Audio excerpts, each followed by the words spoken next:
va se rendre à Milan, rejoindre notre envoyé spécial Yves Poirier qui couvre les Jeux d'Italie. Bonjour Yves. Salut Simon. On va commencer par cette grosse chute pour l'Américaine Lindsey Vonn après quelques secondes seulement sur la descente. C'est ce qui retient beaucoup l'attention ce matin à Milan.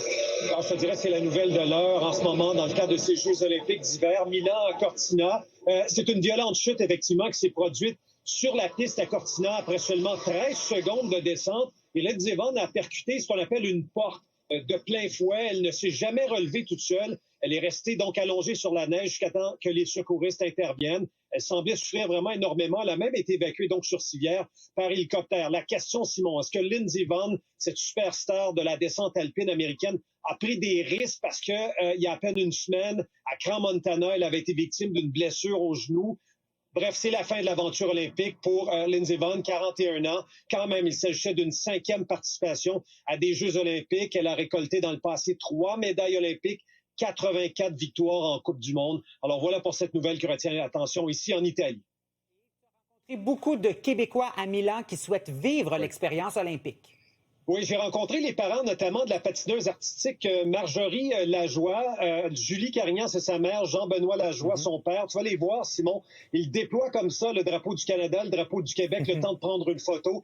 C'est sur la grande place devant le Duomo. J'ai aussi rencontré un groupe de 7 jeunes Québécois. Ce sont des étudiants en génie de l'Université de Sherbrooke qui sont ici pour, je dirais, assister au jeu, mais profiter un peu de cette magnifique ville. Et également, j'ai rencontré un homme qui est comptable, semi-retraité, un passionné des Jeux olympiques. Voici quelques entrevues que j'ai réalisées.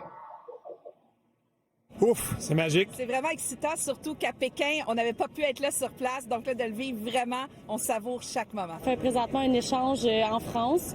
Donc, on en a profité là, pour venir faire un petit tour ici à Milan, puis en profiter aussi pour les Olympiques. En fait, moi, ce que je veux ramener, c'est vraiment l'expérience olympique à la maison. C'était de toute beauté. En terminant, ce qui a trait aux épreuves, donc snowboard, slalom, géant parallèle, là, on a 2 Québécois là qui sont présentement en 8e de finale. Je vais te donner probablement les résultats un peu plus tard durant les prochains bulletins. Alors voilà ce qu'on surveille aujourd'hui ici à Milan. Merci beaucoup Yves. On te retrouve plus tard. Merci à toi Simon. À plus tard.